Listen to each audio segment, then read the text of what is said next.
Hi, I'm Angie. I want to welcome you to National Indoor RV Centers, where we specialize in the sales, storage, service, and detailing of only high-end new and used coaches. So basically, we do it all.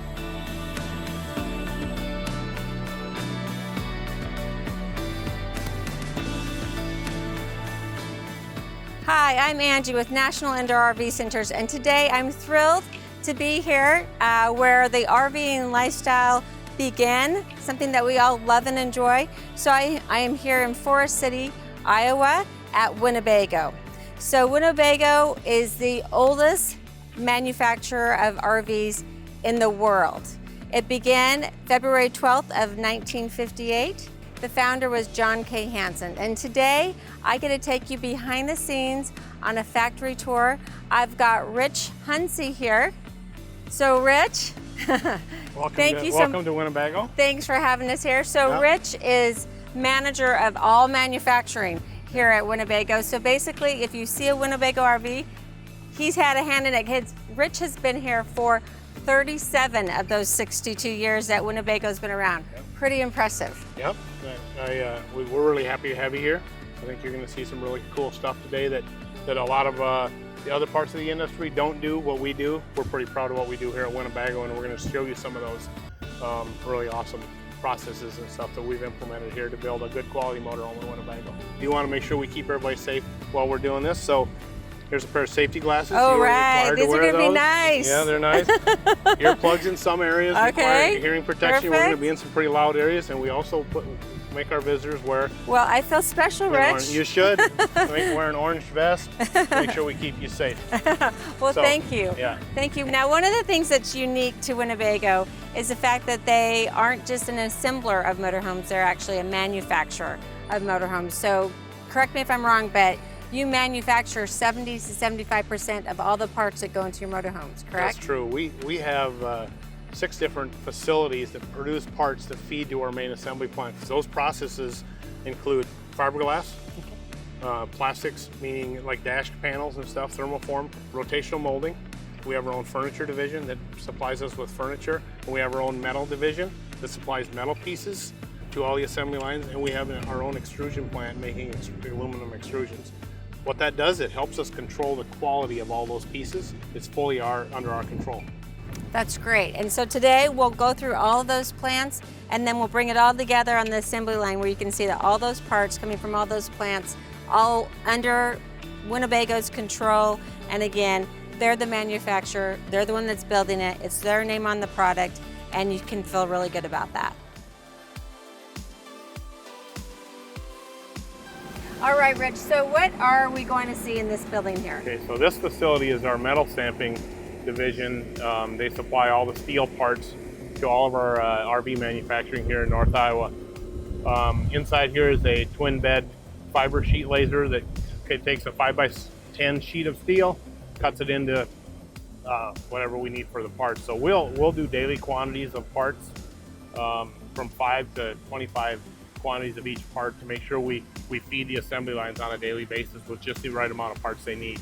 We also have fiber tube cutters in here, brake presses and all that stuff. When they leave here, they're on their way to our electro deposition paint system or to a sub-assembly area and then onto the electro deposition. So that's all housed right inside these doors.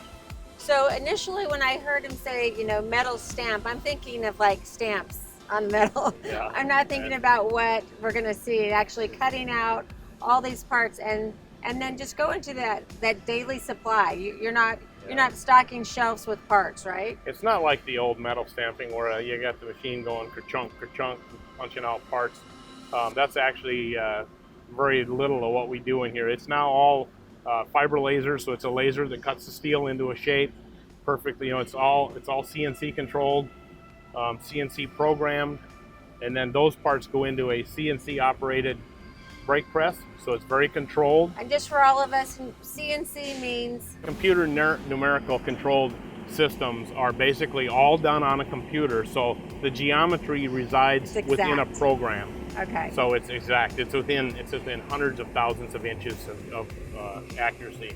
That helps us control quality, consistency within our manufacturing facility. So what I thought was super interesting that you told me a little bit earlier is how soon these parts will be used.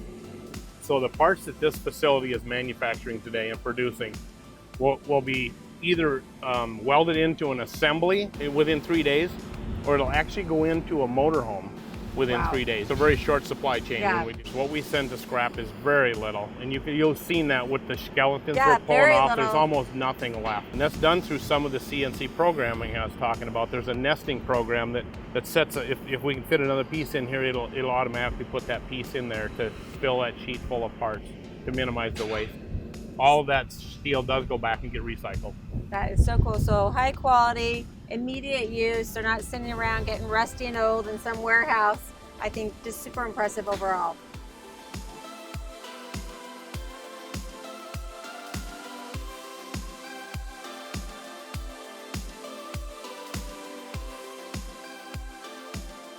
Behind us here is a tube laser. This thing uses the same technology, CNC technology, that our Salvagnini uses, only it cuts tubes instead of sheets. 10 years ago, I'd have a high dollar welder over in our welding area sorting through tubes, measuring them with a hand with a tape measure to figure out which tube he needed. He needed a tube that was 679 millimeters long. He had to measure them all. Oh gosh. With this new system, we actually Stamp it. You do stamp metal. No, this is laser etch. Okay, laser. We Close. laser etch the length of the tube right in there, so the operator beyond this can look at it and say, that's exactly what I'm looking for, and you got it. You never use the wrong tube. Yeah. Again, it goes back to quality. You always use the right part in the right place. It helps us keep that squared away. Well, and that immediate information too. He doesn't have to bring out the measuring tape. It's Exactly. right there. It saves us time. The other thing mistakes. the other thing this does for us is material utilization. The CNC, the nesting software associated with this machine, will take a 22-foot long stick of steel of tubing, and it'll cut out of that what it takes to get the most usage out of that steel tube. So again, less waste. It'll look forward and say, well, I need some little short ones tomorrow. I'll cut them today and put them in storage. So we use up as much of that steel as we can. Very cool. To save scrap. Very cool. So Rich, this is a brake press machine. I've seen one before, but tell me what's different than that Winnebago does. So we've added some things to each brake press. You can see in the background there's 2 computer screens back there. One of them he has on the quantity of parts he needs to use, and the other one is actually the drawing of the part of what he's going to be building, what he's building at the time.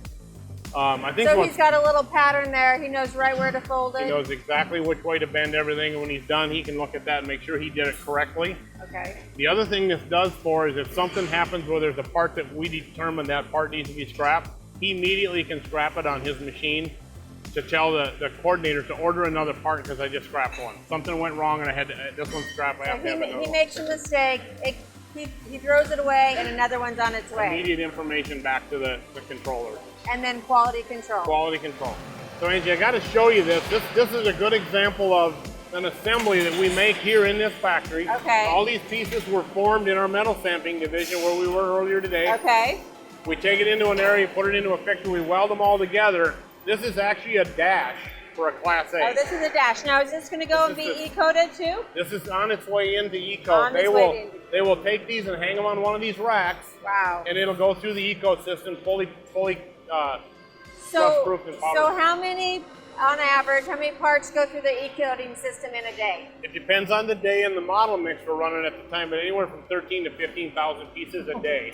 Wow. We'll go through 13 this. 13 to 15,000 pieces a day are E-coated. Yes. And then brought out here, pulled down, and sorted. I got to point out, this department that runs this machine is about 17 people.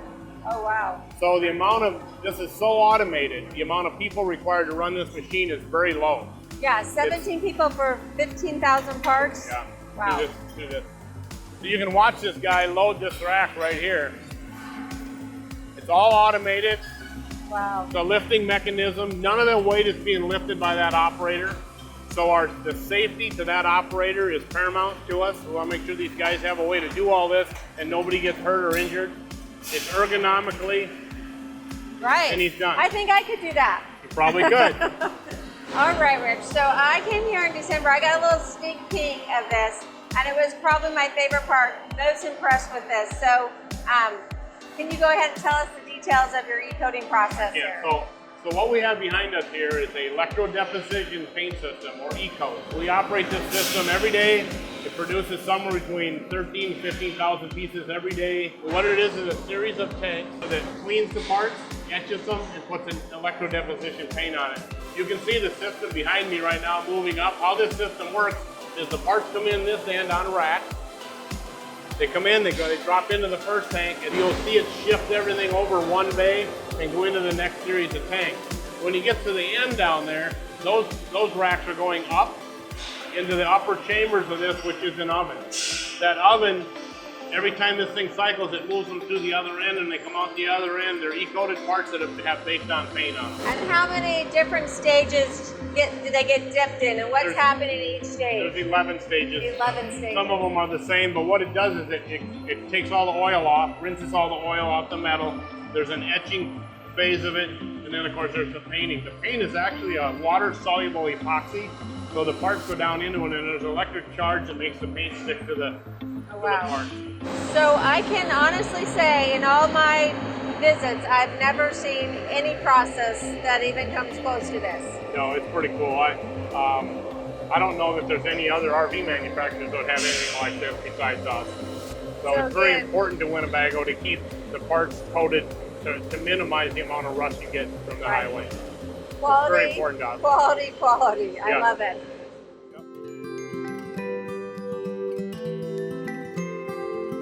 So Dwayne's here to kind of walk us through the aluminum extrusion facility. I know that we start with raw aluminum billets. Is that what they're called? Billets or ingots. They look like really big bullets. Yeah. Okay, and then what happens from there? So they get heated. We have a couple of different presses. They heat them up, and then depending on the mold, what they're actually building, it gets pressed through.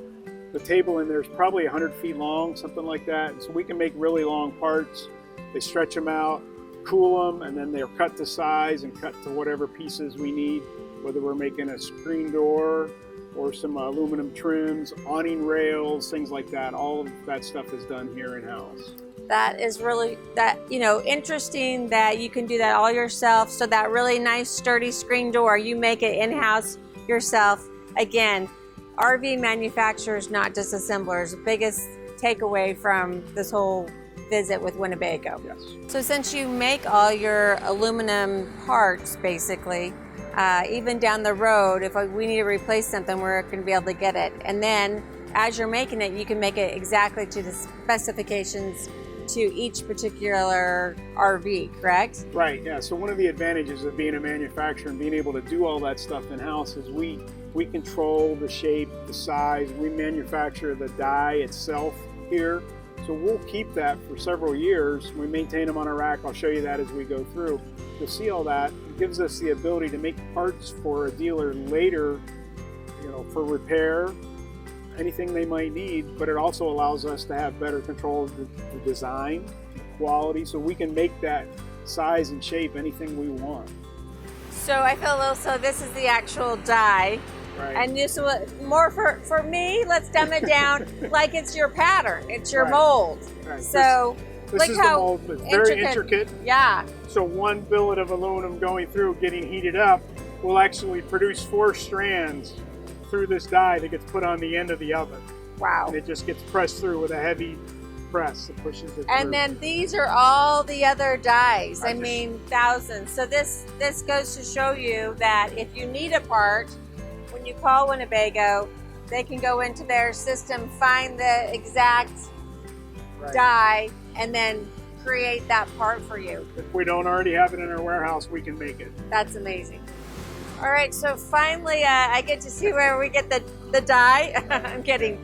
That now they're coloring them or painting them. What are they doing here? So they're doing powder coat paint on the aluminum parts here, and we can do different colors. So we can. Looks like they're doing a beige or an off-white today. We have different colors in those carts down there, and so they just hook up to whatever color that they're going to spray. And those guys stand in there and spray the parts. It gets electrically charged and bonds and powder coats the aluminum. I think they need it to be like bright pink. There you go. We can get some. So that's going to protect the aluminum, basically. Right. Sort of like your E-coating for the steel. This is for the aluminum. This is powder coat for the aluminum. They get it sprayed, and then it comes out, and there's ovens over there where it goes through, and the finish gets baked on. So it's really difficult to scratch. So as I've walked through and done my product videos, I've been super impressed with how sturdy the screen door is, and then go to find out Winnebago makes its own screen door. Yeah, so it's kind of cool to walk through this whole process and see the actual powder coat and then see a finished product. I mean, we can pick this up. This thing's heavy. Yeah. It's off the door by itself. It's heavy. Not light. It doesn't feel flimsy. It's nice and sturdy. It's And you use it all the time, so you want it to be able to withstand the in and out. Yep, the in and out. And because it's powder coated because it's aluminum, it's not going to rust, it's not going to fade. It's going to be very sturdy and durable for the life of the motorhome.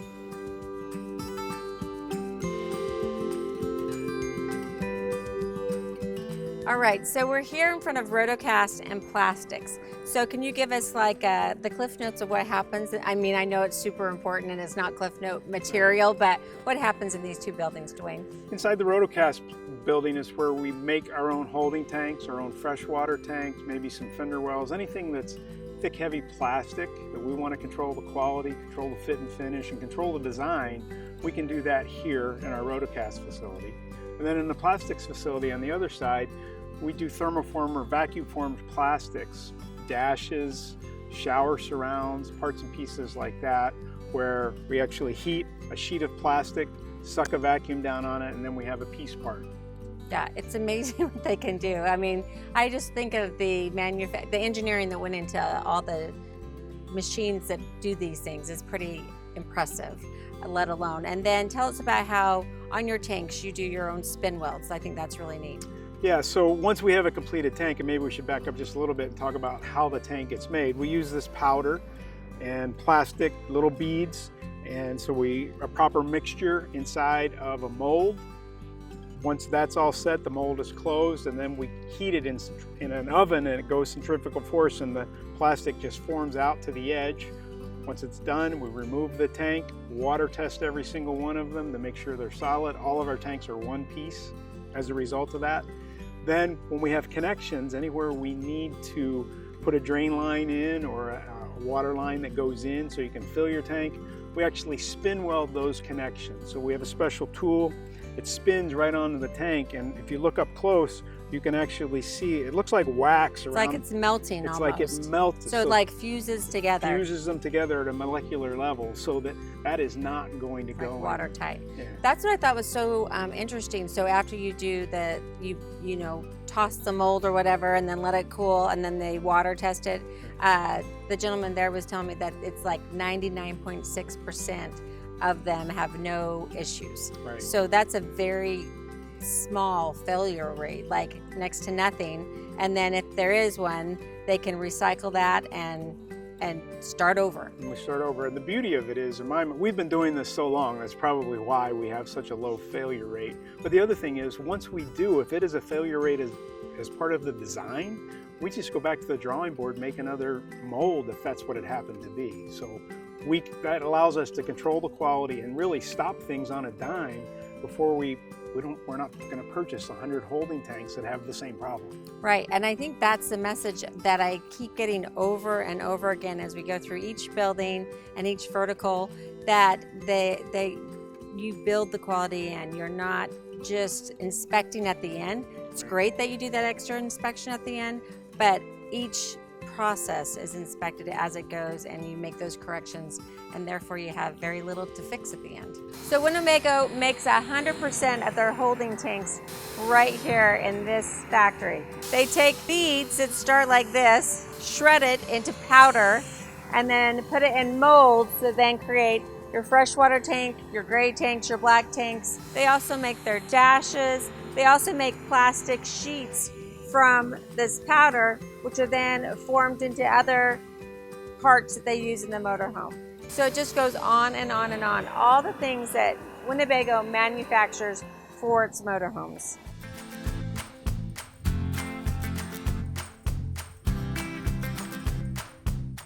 All right, so we're here in the cabinet shop or sawmill. Tell me about all the things that happen here. So a lot goes on here.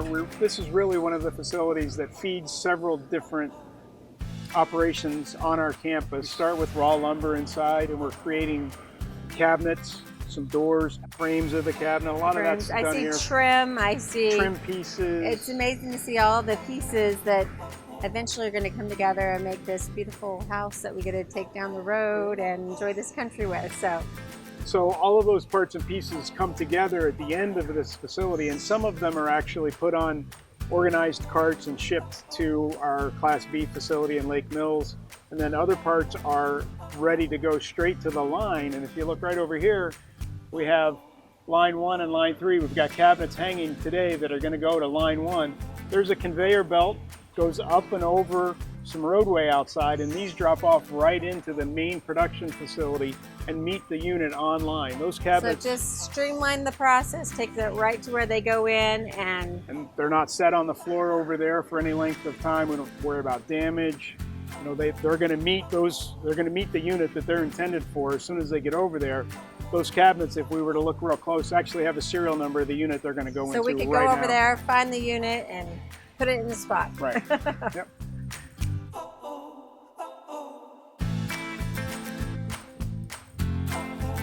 All right, so I'm here with Doug in the Winnebago Stitchcraft facility. So can you tell us what happens here and how it's unique to Winnebago and the RV industry?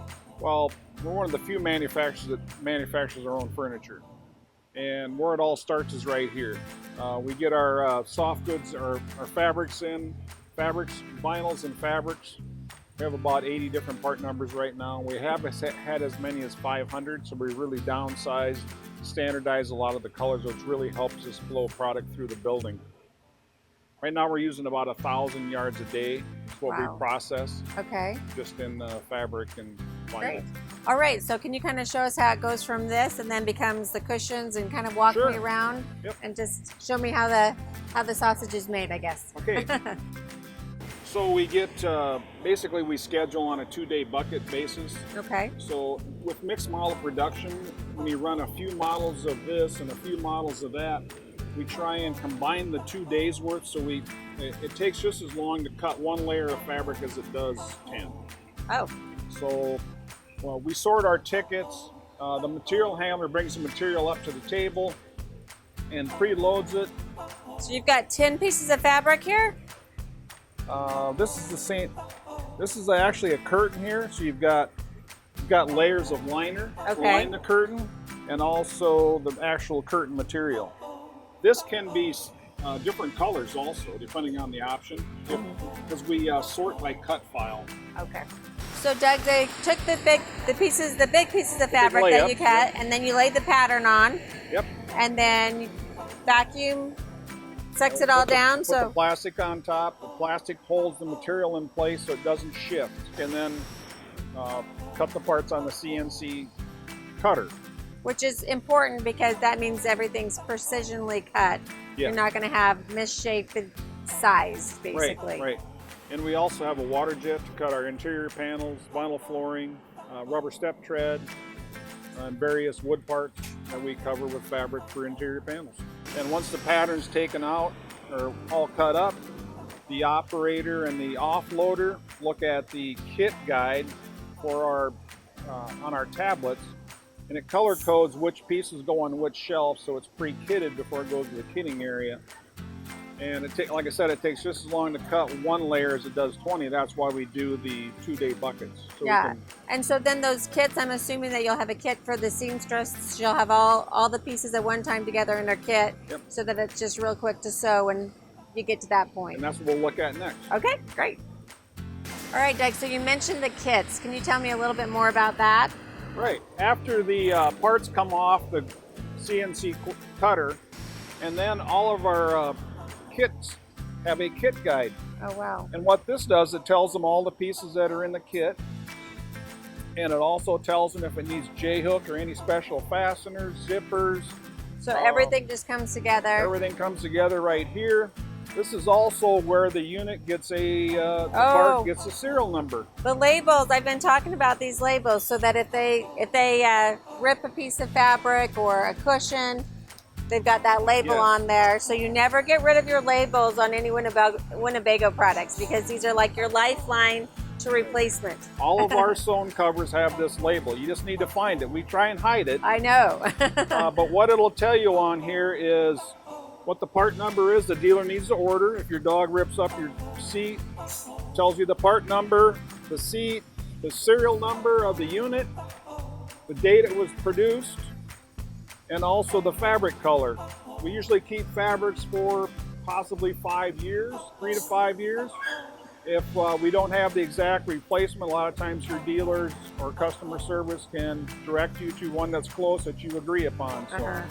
That's great. Also, sometimes we do run out of material and have to substitute a different material. That information will be on here also. So do not take these off your cushions. Yep, that's what I say all the time. Yep. All right, so I see a lot of sewing machines back here. This is where the magic's made.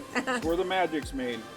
This is one of the most skilled positions at Winnebago. I've been around several areas in Winnebago. This is by far the most skilled. Takes about 6 months to train a sewer to be really good. And you have to be really good at sewing. You have to be really good at puzzles, because once you get that kit, it's rolled up with everything you need. You've got to be able to sort them pieces out and put them together in the proper sequence to make a good piece of furniture. So, good. So how do you make your cushion? Well, a lot of times you can do it several different ways. One way is to manually stuff it. If you ever tried to stuff a cushion at home, it's really hard to do. It doesn't go back in. So to aid that, we developed some vacuum boards.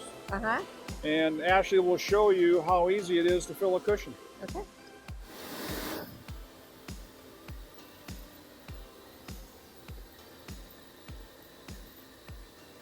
Oh wow, no wonder I can't ever get it back in. Vacuum cleaner and a space bag might work. There you go. So then as she releases the vacuum, she kind of fills the cushion back up again. What we use inside of it is called a silk film. So that's not just a plastic? It's a very fine film. Oh yeah. And it does two things. It helps us fill the cushion, of course. The other thing is we don't take it all out. So it can just stay in there. And the nice thing about silk film is it doesn't make any noise. If you spill something on your cushion, it's going to be an extra layer of water protection for your cushion. Very cool. The foam that you use inside your cushions, a little bit heavier in the center, softer on the outer layers. We use multi-density. As you can see in the racks here, this would be an example of a cushion where we have really soft, and you get the soft touch and then you get the firmness on it. And that's one thing we're known for, is the quality of our foam. Yeah, that's really nice and soft. So this is the final stage of prepping the cushion for the coach? Yes, we'll pull some of the plastic out so it doesn't get in the zipper, and then the operator will try and fill the corners out. Sometimes you need picks and stuff to get the foam to fill up the corners nice, get the wrinkles out. Again, if the operator sees anything as far as defects, it's immediately sent back. Foam comes back out. It goes. And one thing about our accountability system, every sewer initials that piece of that cover that she's sewing. So it goes back to the operator. The operator does the fix. It doesn't fix by some rework. And that's always good too, because then they're doing the fix. That helps them make sure they don't make the same mistake again, right? They learn from it, yes. Right. Yep. Great. So Winnebago just doesn't stop. They build their own furniture too, right? We build it, we deliver it right to the line in serial number sequence. Doesn't get much better than that. Yeah, manufacturer, not an assembler. They do they do just about everything here on site. So very cool. Thank you so much, Doug. Appreciate your time.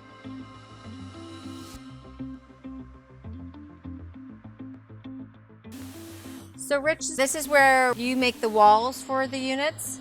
So no one's here right now. They start a little bit early in the morning, I hear. They're early birds, 4:30 in the morning or 5, and then they go home a little earlier. And they're making walls in the morning for the units they're going to run in the afternoon. Okay. So they want to make sure they get here and give the glue, the walls time to cure. So they work some crazy hours, but that's part of producing quality products, is to make sure we're letting those walls cure long enough before we start actually moving them around. So That's kind of why there's nobody here right now. And so what happens right here? Well, we laminate the walls just to the north of this big machine. This is a 4-headed router. It's got 4 robotic heads in there that cuts all the paths for the wires that are woven in there. So that when they come out of here, it's a process as they go down this assembly line. It's just like any other assembly line. There's certain processes that happen, and we laminate the interior paneling on in the next step down. Then it goes into another router, CNC router, Okay. where we actually cut all the penetrations and trim the outside edge. Okay. You know, and once again, it's very accurate. Produces high quality parts that you can rely on. When you put the two together, they're going to fit. Great. This is also where all the tube goes. The two aluminum tubes go in that create that interlocking So joint we keep talking about. Okay, perfect. And then the support within the wall itself. Yeah, and just to off to the side of this is another line really similar to this with 2 routers in line. That's where we produce the floors and the roofs. It's almost identical process. Reactive hot melt glues, foam, sandwiched, and then we route the holes in it at the end.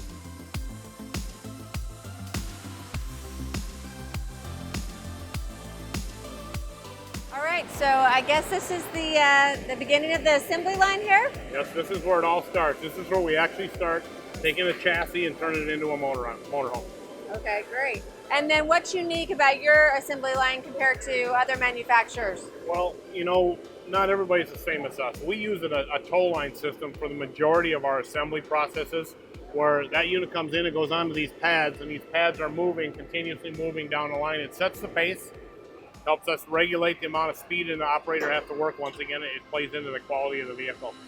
Great. And if you watch, you can just barely see it's moving. It's not moving fast. It gives you plenty of time to do quality work. And at the time, we're probably running about 20 inches a minute Okay. on that tow. This guy here just got done setting the body mounts on the chassis. That's one of the ways we assure that we build a nice flat platform. So that's going to be like your foundation of your floor. Yep. It'll be the foundation. And then also, you know, we mount everything we can to make it ergonomically good for the employees. Oh. These would be horrible. This is the leveling system. Uh-huh. Those would be really hard to mount after the coach is built. So Right. there's nothing in the way the operator can walk up here and So mount you're it. usually having to dip down to see those. So that's kind of cool to see a jack actually before it's Yeah. I keep mentioning quality to you. Notice that red mark? Yes. That means that's been torqued to the proper torque spec. And we mark it when we're done to make sure we don't miss any. That is super important. And then the QC inspector at the other end will look to validate that all So those they have a match. torque mark on them so they match. Oh. Just something we do to assure that it's Another everything's piece of your properly. quality. Fascinating. That's great. All right, Rich, so I'm noticing that the chassis are going down the line backwards. Yeah, there's a specific reason for that. We like to set the superstructure on this first, Okay. and then the cab comes on later. So what you'll see these guys do is they put that superstructure on there, get it perfectly leveled, then the cab comes on, it sits in front of that so we can square things up really nice so the cab matches the back. The Great. So again, your foundation is, squared up. yep. All right, Rich, so you keep saying superstructure. I know it's a steel superstructure, but what is that? Okay, so when we talk about superstructure, what that is the lower part of the unit that creates the structure of that vehicle to make sure the twisting and the strength of that vehicle is solid. So what we do is we fully assemble this whole superstructure that gets dropped on top of the chassis. What's important to know here is as we build these things, we got to maintain a 3 millimeters of tolerance end to end to make sure we have a nice flat platform when we're done.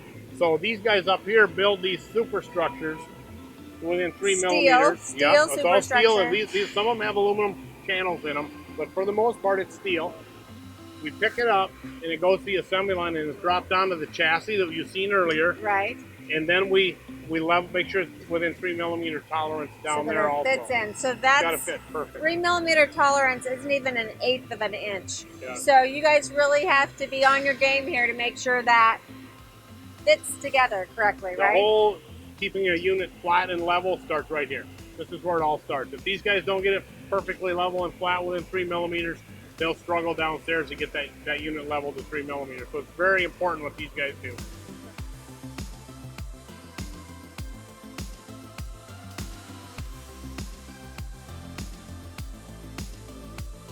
So in a minute, we're going to see they got the superstructure on. Now we're going to see the cab be installed. Okay. After just a bit here. And I know there's lots to talk about in the cab area, Yes, so there is. let's head over there. Not only we have the super steel structure that the windshield gets mounted into. I know it's a precision thing that happens, and we have a total expert here doing it with us today. Jeff, the gentleman that's going to be installing the windshield, he's been doing this for 36.5 years. Yeah, Jeff's been here almost as long as I have, and he's been, as long as I remember, Jeff put windshields in. This is a very controlled process to put a windshield in, and Jeff's absolutely, there's nobody in the industry knows more about putting a windshield in than Jeff. Been doing it a long time. He knows just what to do to make sure we don't have any windshield leaks. So what is the biggest reason that you get a windshield leak? Well, when you put a windshield, when you set a windshield into urethane, if you set it in there and then you move it, it's going to leak. It'll create air pockets in the sealant. So the trick is to put it in place, and it's got to drop into place exactly where you want it. So we've created some little fixtures to help him do that, and Jeff's been a big part of how those go in. But you'll see when he goes to do this, we've also spent some money on a manipulator that goes up and down and tips fore and after, and you do that all with one hand. So he can use his other hand to make sure he's guiding things into place. Putting the urethane on right now, and you can't really see it from this angle, but there's a specific tip on the end of that creates as tall a bead as we can possibly get. It's a very controlled installation of the bead of sealant on there. You can see how that manipulator works. Wow. It handles that windshield very easily. Jeff can put it into place. Very little effort. See how it's tipping it? So he can line everything up. Sets it on the little skids on the bottom so he knows where it's at. Bam, it's in place. You don't have to move it around. Wow. It's in place. Well, you made that look easy, and I'm sure it's not. It's not easy at all. And if you or I tried it, it would be a bunch of sealant it would be all over. It would be a mess. I like to, put it in place and then scooch it a little bit. All right, Rich, so lots to talk about right here. Tell us what's going on. I think there's some good examples of things we build ourselves. First off, these wire looms are all created in our Waverly, Iowa plant. We do all our own wire looms.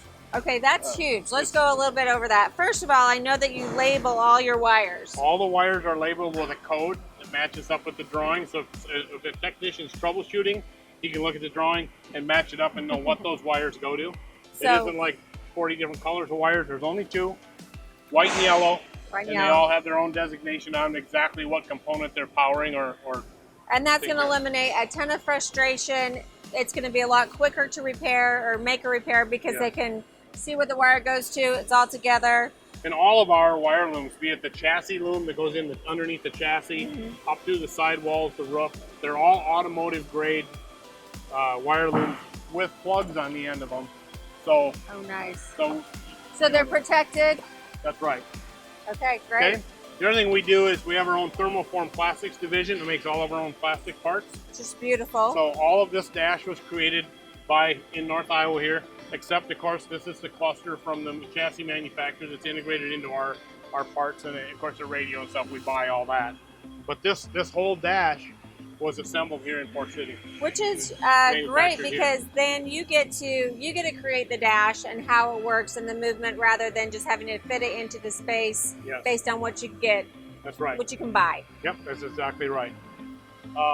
Steel structure is all this. We seen metal stamping division earlier. All these parts were made in metal stamping and welded into this framework. So are you telling me that most other manufacturers don't use a steel superstructure to mount their windshield in? Not that I'm aware of, no. Okay, so they just mount it into fiberglass? Fiberglass. Our windshields are mounted to steel. If it is mounted into fiberglass, directly behind that fiberglass is steel backer behind the fiberglass, so there's still the same amount of strength there. We use an automotive installation process where it's urethane into the steel, just like you would in an automobile. So in a head-on collision, this windshield's not going anywhere. That's major. I know that's one of those right concerns that some of my customers have on, is a collision, what will happen? And that's got a steel superstructure and the automotive windshield that's not going to come in on them is a big deal.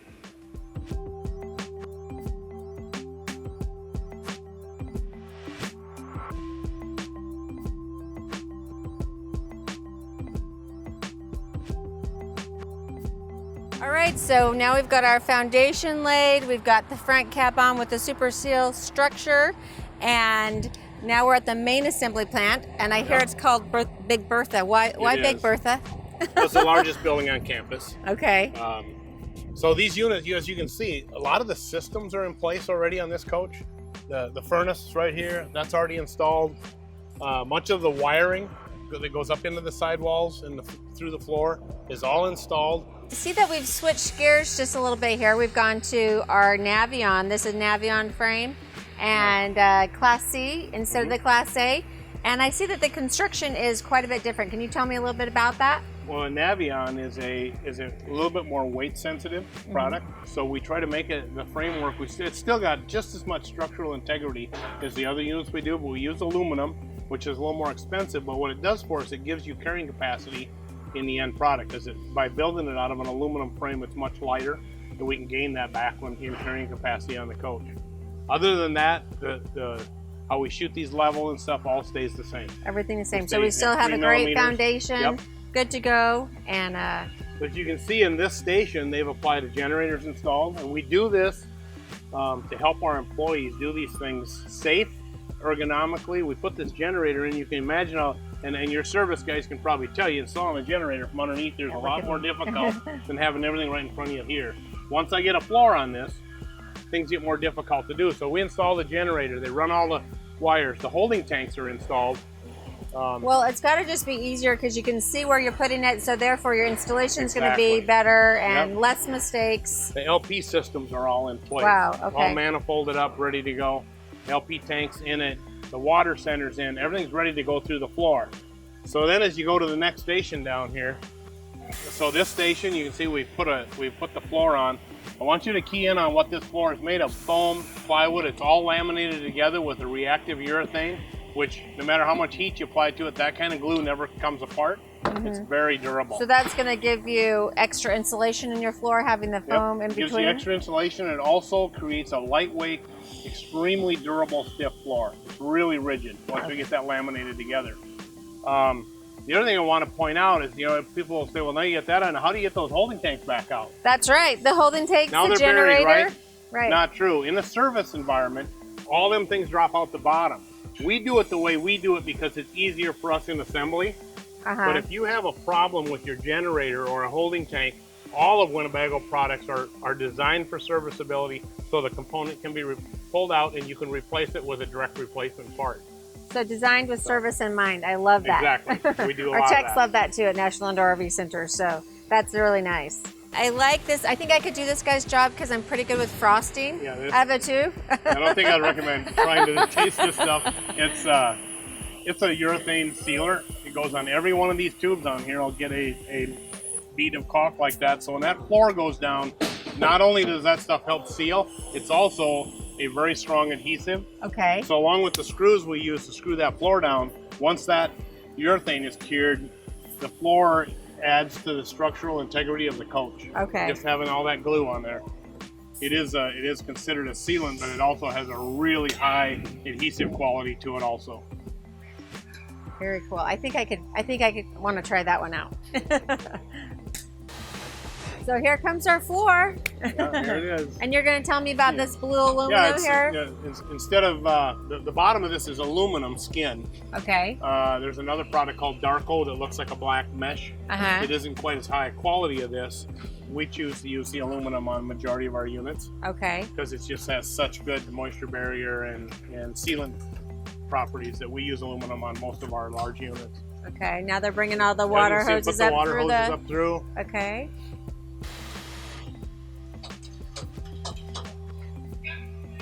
Again, safety, nothing can let go. It's got flippers in there that it can't fall.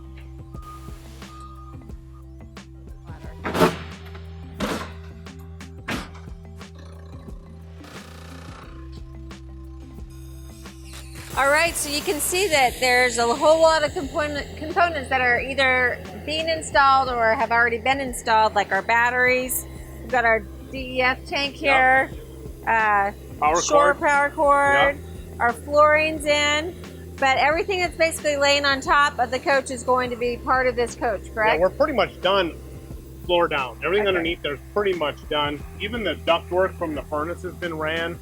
The toilet's installed, the water heater, the furnace, All that stuff is done, and all the wiring is staged in spots that will easily feed into the coach as we continue the construction of these vehicles. So now the next thing I'm guessing is going to be our cabinets, and where do they come? How do we do that? Interesting. What you've seen in other facilities, you see a bunch of people carrying them over and setting them up here. Ours actually are built up on this mezzanine above us. Oh wow. And then they're in an apparatus up here, and when they call for them, they'll bring the whole set of floor-to-ceiling cabinets out and drop them all at one time onto the top of the coach.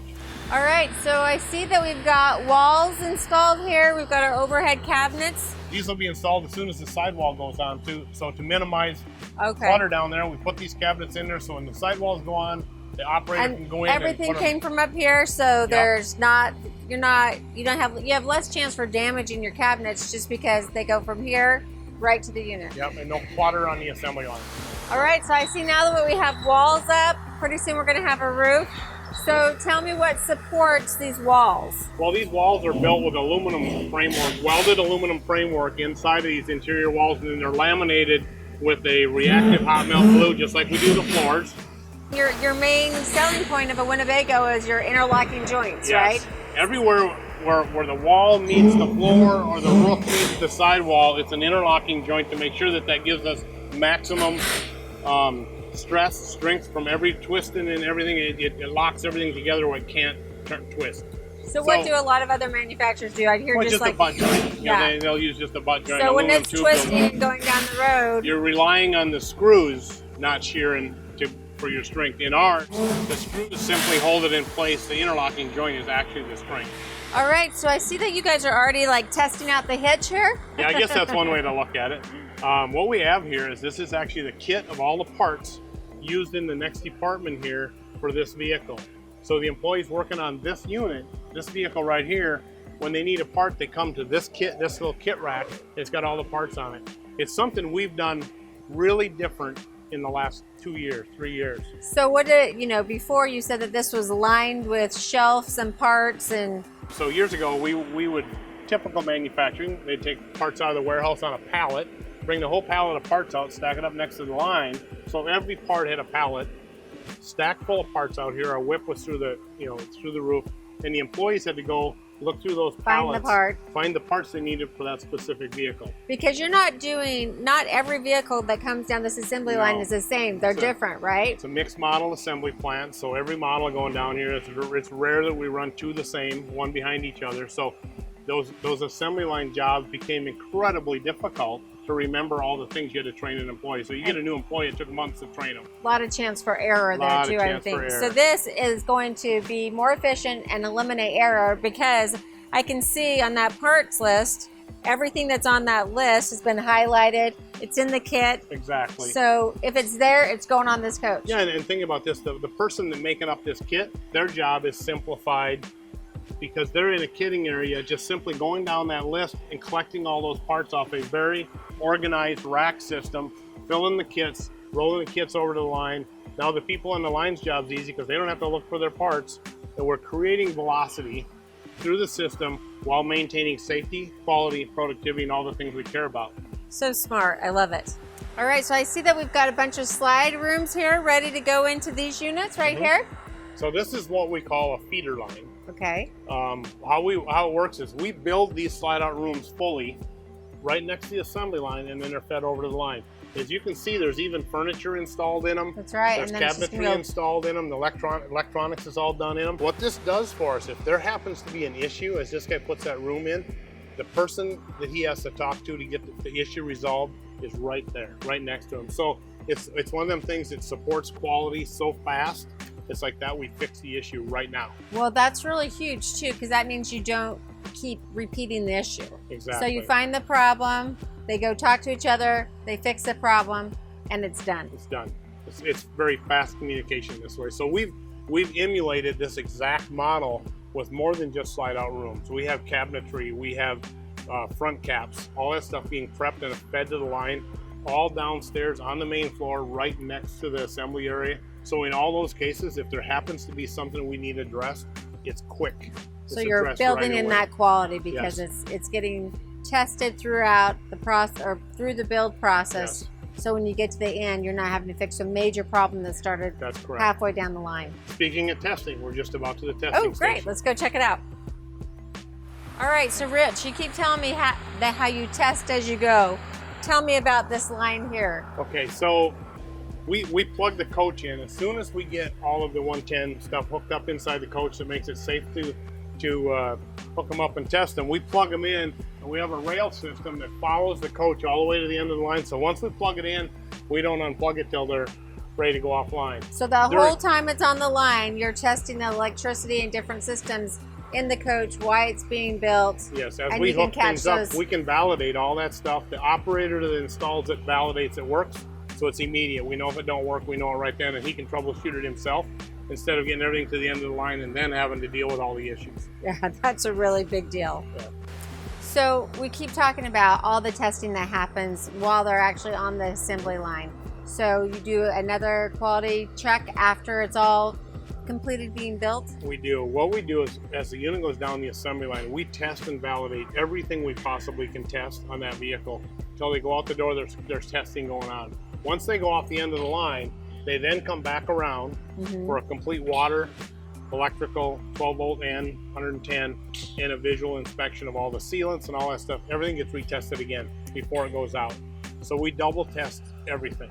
Which is fantastic. And then your coach gets to National Indoor RV Centers, and we have a 223 PDI checklist that we are going to then test them again. Since these things are hand built and not robotic, where everything's just, there's always a chance. I'm sure that's why you do the double testing, exactly just to make them right. You got to minimize the chance of something getting to our end user. You got to minimize all those chances and try to make sure they're getting the best experience we can. Now, do we get to see that water testing bay? I hear that's pretty cool. Yes, we do. All right. So we're here at the ship out facility. This is one of the last steps before a coach is shipped off to National Indoor RV Centers. So they do a full PDI, which is a pre-delivery inspection. Part of that PDI is a water test. So I think that's what I was most impressed with. So the coach goes into a water bay. You have over 200 jets that are spraying from all different directions. It simulates 50 inches of rainfall per hour. They test every corner, compartment. So while it's in the rain bay, there is an individual inside the coach with a flashlight looking for any water to seep in. And if the coach does not pass the water test, it does not move on. So they'll keep retesting until they see no leaks. All right, so we've come to Winnebago's Class B manufacturing plant here in Lake Mills, Iowa. And to my understanding, Winnebago now makes more than 40% of the Class Bs out there on the market, which is pretty impressive. So tell me about that and tell me about this facility here. Yeah, so we kind of are dominating the Class B segment right now. We're having really great success. Our product engineers, product designers have created some really cool stuff that's been very well accepted in the marketplace. As a result, we just needed more space for production capabilities to try and keep up with that demand. And even with that, we're still we're doing the very best we can, but the demand, as you know, is through the roof right now. Oh yeah, if I can get a Rebel, I make a lot of people very happy. And I see that we're running like 2 lines of Rebels. I see a couple Travados in here. Yeah, so I think we've been here 6 or 7 years now, something like that. We've got 2 lines going through, and as you said, most of it is Rebel production right at the moment. I see a Travado, like you said. Rebel and Travado are the current products that are built here, and that we can modify that from time to time based on demand. But right now we're just humming. In fact, I said to you earlier, I haven't seen it quite this active in here in a long time. Yeah. I'm not here all the time, but so pretty busy. It's kind of fun to come in. You see the blank Rebel come in with nothing on the inside. Then we've seen it with the water tanks going in, the holding tanks, the batteries, the lithium batteries this year for 2021. Right. But it's just exciting to see how quickly you're making the product, and then it's going straight into the product. It doesn't sit around on the shelf. We get it into production very, very quickly. Well, this is exciting. I'm glad that we got to see this, just because I know this is such a hot product, and I know that everyone out there is wanting to know where their Class B is. So it's here. It's down here somewhere. So all of our National Indoor RV customers that are waiting for your Rebels, just know they are working hard to get them done, and I know you're as excited as I am to see them pull onto the lot. Thank you so much for joining me today for the factory tour of Winnebago. And special thanks to Winnebago for allowing us access to the factory and getting to see this incredible company that they have built. Now, we happen to be in Winnebago's Visitor Center. So if you come to visit Winnebago, this is where your factory tour will start once they've started doing tours again. And I'd have to say you've got to come, because seeing it in person isn't quite the same as in video. Doesn't replace it, but hopefully this gives you a little taste and maybe whets your appetite to see more of Winnebago. Now, I want to tell you, Winnebago's been around for 62 years. I want to take you back to the year 1967. So let's see, the Beatles and the Monkees were big. It was the first Super Bowl between the Kansas City Chiefs and the Green Bay Packers. And all the athletes stood with their hand over heart for our American flag. It was the first ATM, if you can believe that or not. Also, the first heart transplant. And the average income was $7,300. Nothing speaks to Winnebago's quality more so than the coach behind me. The coach behind me is an original coach. It's 53 years old, and you are going to be so surprised as we walk inside and see the innovation that they had 53 years ago. MSRP on this is $4,995. So you can see that this would have been a luxury vehicle for its time. Check out the overhead bed, the bed over the dinette, that groovy dinette, gotta love the interior, and a bed in the back. So you could take your home family or a bunch of friends with you and have a great time. As you can see, Winnebago has a legacy of quality from 1958 till today.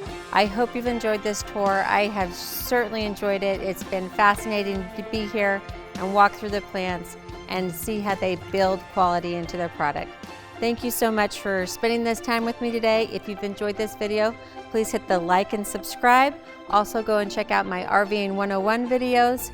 And if you ever happen to hurt your coach and you need a little repair, go watch my collision and repair video, and then come join us at one of our AIM rallies, our all-inclusive motorhome club. Check out that video. If you have any questions about this video, or if there's anything else I could help you with, please contact me at Angie at NIRVC.com, and have a great day.